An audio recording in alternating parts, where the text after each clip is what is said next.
All right, so we got our wok really hot and our oil is starting to smoke, which is a good sign. First thing we're gonna do is we're gonna add in our vegetables, our harder to cook vegetables. Ooh, there we go. Nice sizzle there.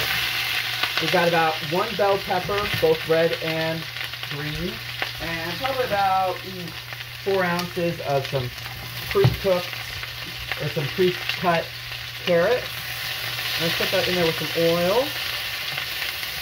This takes a little longer. These guys will probably take about 4 to 5 minutes to cook down. We're just going to keep it going here. There we go. Starting to blister, which is a good sign. You want to see that.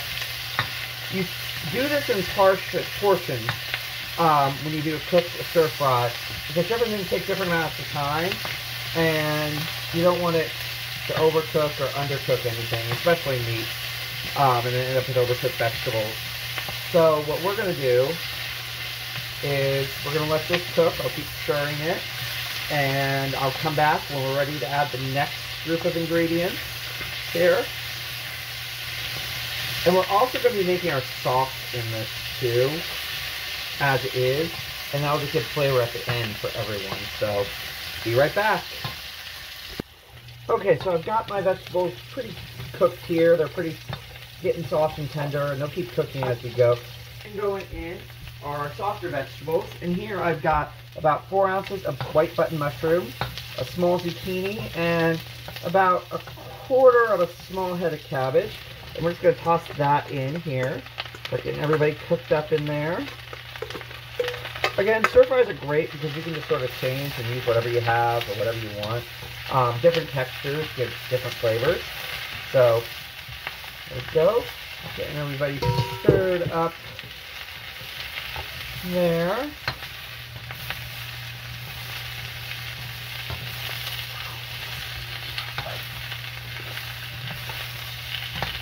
And then what we're going to do is we're actually going to add just a little bit of water to help steam everything. And that'll help with some of those softer vegetables, like the cabbage, and get them cooked down. I don't want the cabbage to be completely soft, so we're just adding a little here, and it'll cook off. So I'm pretty aggressive here, but that's not too bad. The other thing too, I forgot to mention, is if you're using uncooked meat, I would strongly advise starting with that, making sure it's cooked and pulling it out to the temperature and doneness it needs to be. We're going to be using some pre-cooked chicken in this, so it should be nice and good. Yeah. This will also help some of the thicker vegetables get a little more cooked. We're just looking for everything to get, lose a little bit of its rigidity for the cabbage, and see those pieces of zucchini start to get a little translucent. That's what we're hoping for there. Yeah. Alright, you can see that steam coming off. Don't be afraid. Stir around. So it looks like everybody's starting to cook through pretty good.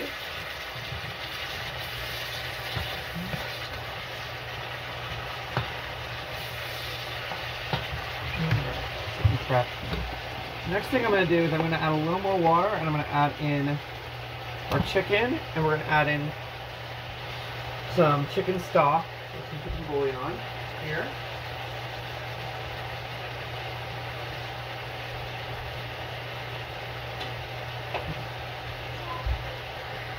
Okay, next for our stir fries, we're going to get our meat in. I've got about 2 cups of pre-cooked chicken in there. This is a nice marinade chicken that we always seem to have around our house. It's got lots of flavor. Doesn't need too much here.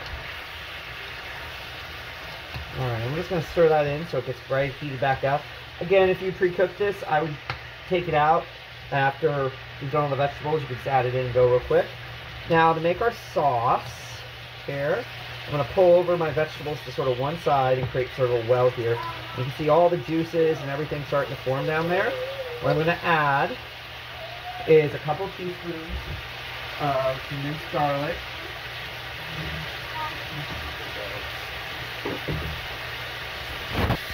Okay, so we pulled the vegetables over to the side. And we have our, give them a little stir here. They're starting to get a little toasty.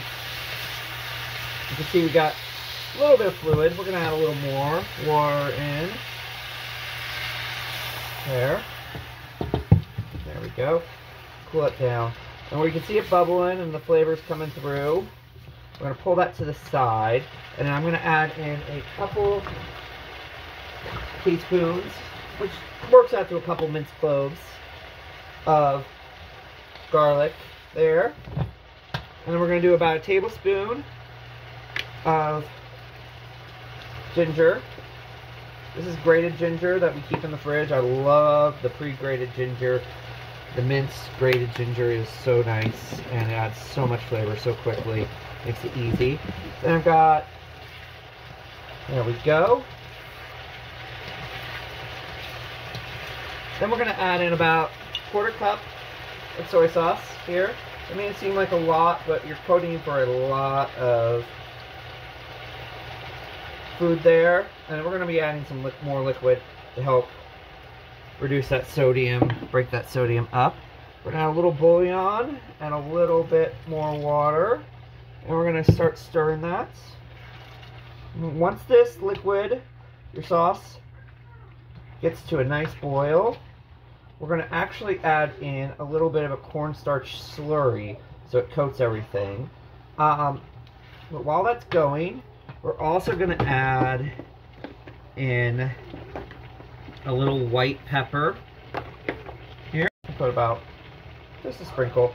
A little bit goes a long way. It's probably about a quarter of a teaspoon to a half teaspoon there. I'm doing it by sight here today. All right. You can hear, ooh, that just smells so good. You can hear it bubbling and boiling there, meaning it is pretty much ready. So we're going to slowly add in a cornstarch slurry. I always do about a couple tablespoons worth, and